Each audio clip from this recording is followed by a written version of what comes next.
ईश्वर का साथ हम सब के लिए बहुत ज़रूरी है। हम जब कार्य और कारण की बात करते हैं, हमें संसार एक कार्य के रूप में दिखाई देता है और उसके कारण के रूप में जब इतना वृहद कार्य है और इतना विविधता लिए हुए है, तो हमको उसका कारण कोई सूक्ष्म या कोई ऐसी छोटी चीज़ तो नहीं लग सकती कि वो इतने बड़े और इतने वृहद और इतने नाना प्रकार की वस्तुओं और जीव अजीव इत्यादि से परिपूर्ण इस संस्कृति को जन्म दी। तो उस कारण से हमने ईश्वर की परिकल्पना की। हमने नैतिक विधान के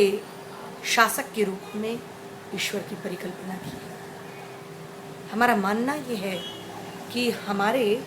सही और गलत काम का न्याय करने के लिए तो हमारे सामने बहुत से लोग मौजूद हैं,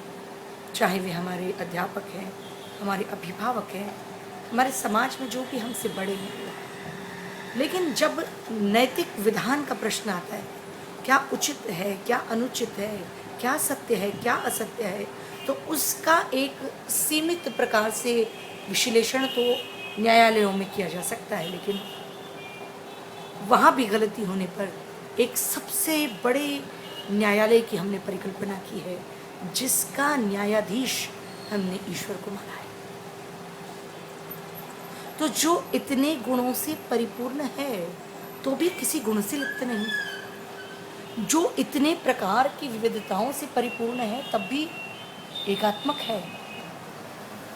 ऐसे ईश्वर की आराधना अवश्य करने योग्य है। और उस ईश्वर को निर्गुण रूप में हमारी बुद्धि परिभाषित कर सके, उससे एकाकार हो सके, उसे समझ सके,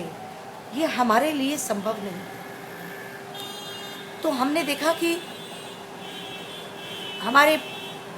परम पिता का संपालन करने वाला रूप, यानी इस सृष्टि का पालन पोषण करने वाला रूप विष्णु, जिन्होंने बहुत से अवतार लिए, उनका कृष्ण रूप हमें कहता है कि मेरी भक्ति से आप मुक्ति को प्राप्त कर सकते हैं।